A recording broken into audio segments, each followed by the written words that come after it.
안녕하십니까. 4월 12일 화요일 교문리교회 새벽 기도에 오신 여러분들을 환영합니다. 오늘도 제10장 광야에 외치는 자의 소리의 내용으로 함께 은혜를 나누고자 합니다. 오늘은 특별히 제목을 의심에서 믿음으로 가는 방법이라고 정해보았습니다. 성경 말씀입니다. 저가 또 엘리야의 심령과 능력으로 주 앞에 앞서가며 아비의 마음을 자식에게 거스린 자를 의인의 슬기에 돌아오게 하고 주를 위하여 세운 백성을 예비하리라.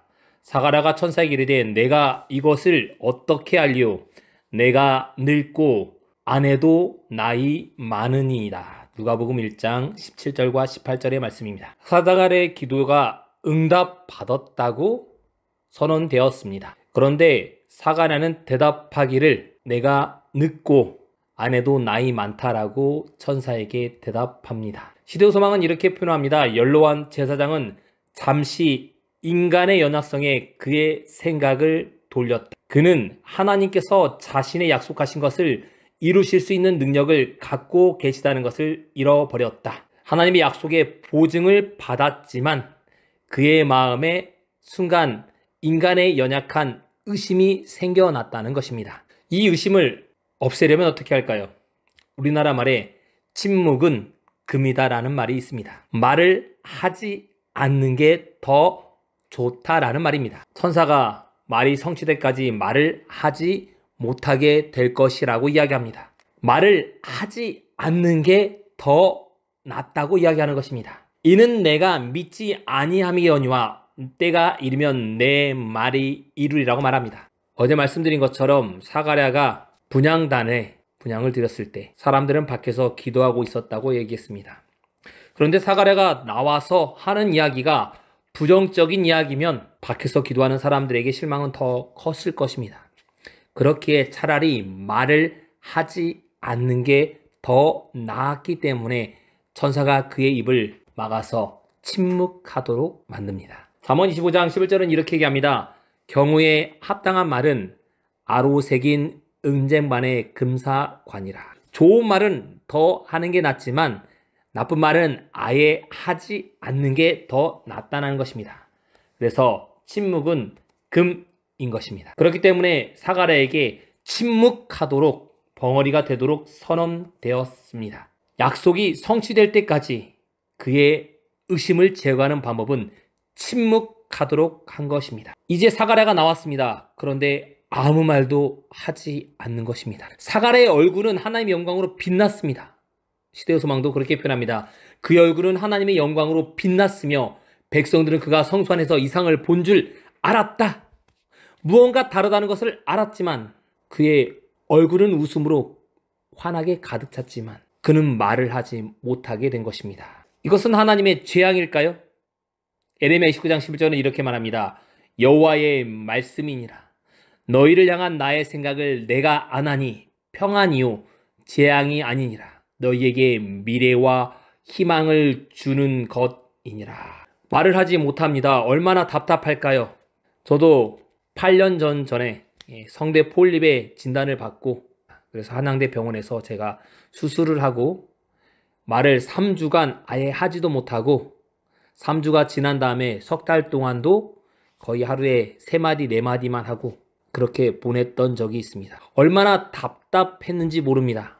말을 한마디도 하지 못한 것입니다. 제가 지화와 수화는 알지만 저희 가족들은 몰랐기 때문에 제가 하는 것에 서로 의사소통이 하지 않아서 한 번씩 제가 짜증이 나기도 하고 한마디 말을 뱉기도 하지만 그러면 더 아파서 더 말을 하지 못하고 저는 답답했지만 저희 가족들은 너무나 좋아했던 시간입니다. 제가 말을 하지 않아서. 이런 시간들 얼마나 사가랴는 답답했을까요? 사가랴는 얼마나 말을 더 하고 싶었을까요? 그랬던 사가랴에게 이제 약속한 아들이 출생하자 그의 혀가 풀렸다라고 이야기합니다. 시대의 소망과 성경은 이렇게 표현합니다. 약속되었던 아들이 출생하자 곧 아버지의 혀가 풀리며 말을 하여 하나님을 찬송하니 그 근처에 사는 자가 다 두려워하고 이 모든 말이 온 유대산 중에 두루 퍼짐에 듣는 사람들이 다 이 말을 마음에 두며 가로되 이 아이가 장차 어찌 될꼬 요한이 그 길을 예비하게 되어 있었던 메시아의 강림의 관심을 불러일으키는 데 이바지했다라고 얘기합니다. 하나님의 뜻, 우리를 향한 하나님의 뜻은 재앙이 아니고 미래와 희망을 주는 거라고 에레미야 29장 11절에 말씀하신 것처럼 사가랴의 침묵은 그에게 득이 되는 것이었습니다. 그리고 적절한 때에 아이의 이름 문제로 논란이 되었을 때 그가 입이 열리면서 사람들과 말을 함으로 그의 주어진 모든 문제들이 해결되는 것을 볼 수 있습니다. 의심에서 믿음으로 가는 방법은 다른 것이 아닙니다.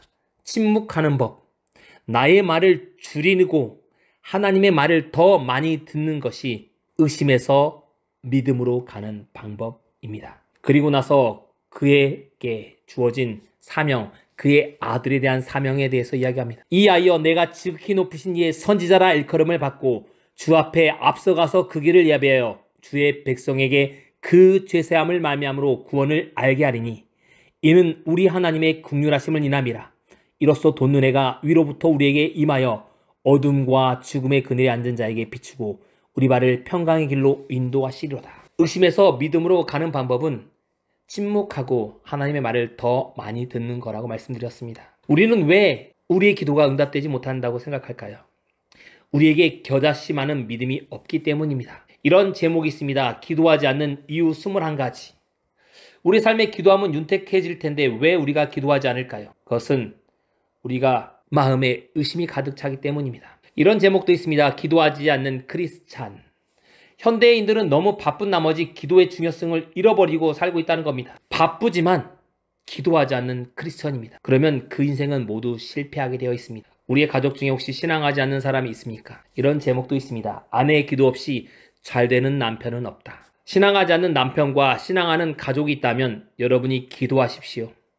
여러분의 기도하는 믿음이 겨자씨만한 믿음이 있으면 그 기도는 응답될 것입니다. 우리의 자녀들이 신앙하지 않는다면 기도하십시오. 우리의 자녀는 우리의 소유가 아니라 하나님의 소유임을 인정하는 시간이 바로 기도의 시간입니다. 부모가 해줄 수 있는 게 아무것도 없습니다.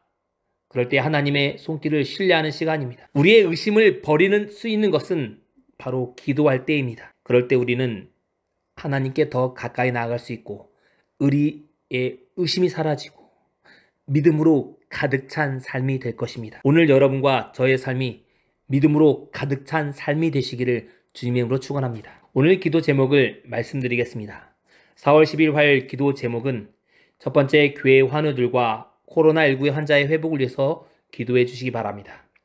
두 번째, 청년 김용현, 김예원, 김찬우, 박건 청년을 위해서 우리 함께 기도해 주시기 바랍니다.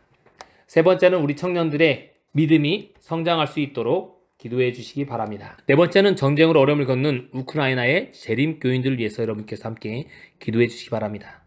다섯 번째는 개인의 기도 제목으로 기도하던 시간을 갖도록 하겠습니다.